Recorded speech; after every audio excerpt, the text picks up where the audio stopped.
रंजीत जी, मेरा आपसे पहले भी एक सवाल था। देखिए, ये तमाम सवाल जो आप उठा रही हैं वो सवाल हम लगातार पूछ रहे हैं। मेरा आपसे एक सवाल है, क्योंकि आप खुद एक वरिष्ठ नेता हैं, कांग्रेस पार्टी एक बड़ी पार्टी है। कांग्रेस पार्टी ने तब जबकि वैक्सीन उपलब्ध थी तब कितनी ड्राइव चलाई कि 45 साल से ज्यादा की उम्र वाले लोगों को हम लेकर जाएं वैक्सीनेशन सेंटर तक, उनकी मदद करें, उनसे कहें कि आप वैक्सीन लगवाइए। ये सब भी तो करना आपकी जिम्मेदारी है, सिर्फ सवाल उठाना नहीं है ना।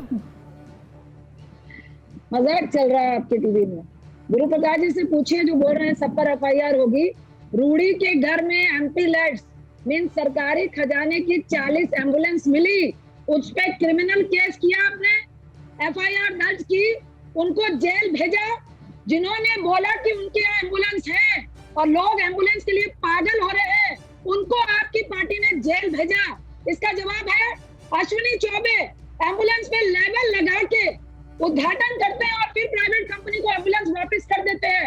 उस पर एफआईआर की। जदयू के एमएलए बैरिकेडिंग तोड़ कर जाते हैं, उन पर एफआईआर की। कितनों को नाम घुमाऊंगी।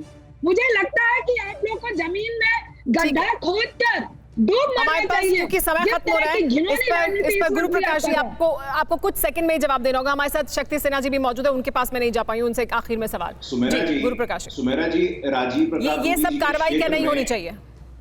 नहीं सुमेरा जी, आप प्लीज अब मेरी बात पूरी होने दीजिएगा। पिछले 3 बार से आप मुझे बीच में इंटरप्ट कर रही हो, मेरा बात नहीं पूरी होने दे रही है। मैं एक सिंपल सा जवाब देना चाहता हूं आदरणीय रंजीत रंजन जी को।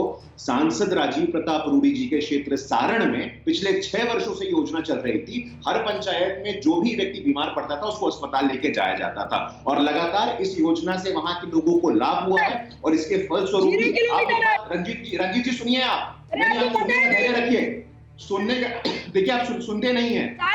कभी क्या है आपकी 0 किलोमीटर मैं बिहार में हूँ, कभी आप बाहर हैं, एम्बुलेंस कभी यूज नहीं बिहार में हूँ, मैं बिहार में हूँ, मैं भी बिहार में थी। नहीं, आप थी, हम हैं।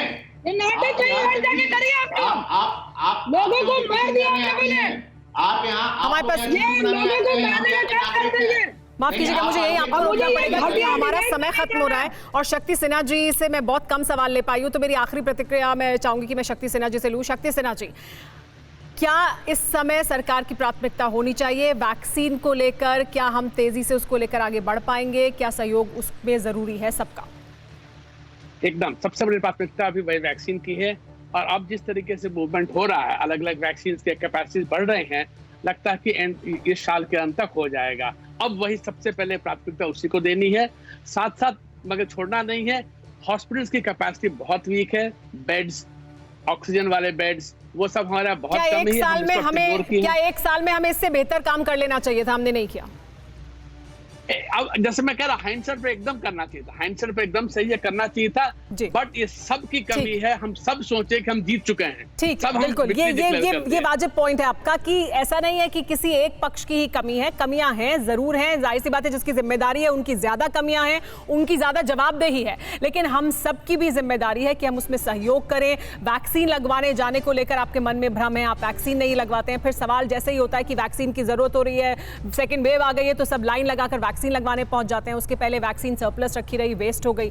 ऐसी भी तमाम घटनाएं हैं। तो हम सबको भी जिम्मेदारी निभाने की जरूरत है। राजनीतिक दलों और सरकार को भी साथ आने की जरूरत है और ये जिम्मेदारी दोनों की है, विपक्ष की भी है और केंद्र सरकार की भी है। फिक्र आपकी, सोमवार से शुक्रवार रात 9 बजे सिर्फ TV9 भारतवर्ष पर।